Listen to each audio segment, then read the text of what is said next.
శ్రీ మహాగణాధిపతయే నమః. హయగ్రీవాయ నమః. మిథున రాశి వారికి ఆగస్టు నెలలో ఉండేటటువంటి శుభాశుభ ఫలితాల గురించి తెలుసుకుందాం.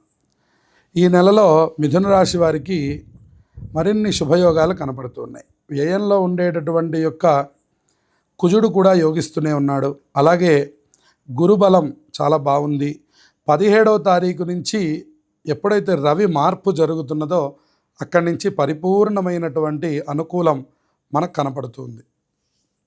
అలాగే శుక్రబలం కూడా చతుర్థ స్థానంలో ఉండడం వల్ల కావాల్సినటువంటి వస్తు సామాగ్రి, అలాగే ఇంట్లో కావాల్సినటువంటి యొక్క ఏర్పాట్లు, గతం మీద అధికారికమైనటువంటి యొక్క మెరుగు అనేటటువంటిది కనపడుతుంది. అంటే పెద్దవాళ్ళ దగ్గర నుంచి ప్రశంసలు పొందడం, ఉద్యోగస్తులు పై అధికారుల ద్వారా ప్రశంసలను పొందడం కనపడుతుంది. వ్యాపారస్తులకి చిన్న చిన్న ఆటంకాలు, అలాగే ఎదుటి వ్యక్తులతో తొందరగా మాట్లాడడం వల్ల వచ్చేటటువంటి జన్మ కుజ దోషం కనపడుతుంది. జన్మరాశి గతే భౌమౌ యక్షరాక్షస పీడితం అనే శాస్త్రవచనం ప్రకారం మరి ఎప్పుడైతే కుజుడు యొక్క మార్పు జరిగి జన్మరాశిలోకి ప్రవేశించాడో కొద్దిగా అక్కడి నుంచి మాత్రం చిన్న చిన్న మార్పులు కనపడుతూ ఉంటాయి.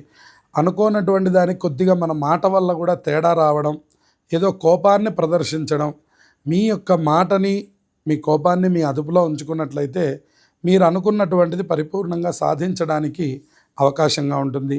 అలాగే వ్యాపారస్తులకి మరి ఎక్కువ పెట్టుబడులు పెట్టడానికి ఈ మంత్లో కొద్దిగా అనుకూలం తక్కువగా ఉంది. అలాగే చేస్తున్నటువంటి పనుల్లో మాత్రం పురోగతి కనపడుతూ ఉంది. అలాగే కుటుంబ వాతావరణంలో కూడా చిన్న చిన్న చికాకులు మాటల ద్వారా వస్తూ ఉంటాయి, మళ్ళీ వాటంతట అవే తగ్గిపోతూ ఉంటాయి. అలాగే శుక్ర బలం కూడా ఈ యొక్క నెల ఆఖరికి ఏర్పడుతూ ఉండడం వల్ల కావలసినటువంటి యొక్క స్థాయిలో మనకు అనుకూలం అనేటటువంటిది కనిపించడం లేదు. అందువల్ల మిథున రాశి వారు మరిన్ని శుభయోగాలు పొందడానికి మరి కుజుడికి సంబంధించినటువంటి యొక్క శ్లోకాన్ని ప్రతిరోజు పారాయణ చేస్తూ ఉండడం, అలాగే లలితా అమ్మవారి యొక్క దర్శనం, శివాలయంలో ఉండేటటువంటి ఏ అమ్మవారైనా సరే కుంకుమార్చన చేయించడం, శుక్రవార నియమాలు పాటించడం ద్వారా ఈ యొక్క మాసాన్ని మీరు పూర్తిగా అధిగమించగలుగుతారు. సకల శుభాలు కలుగుతాయి. జయం.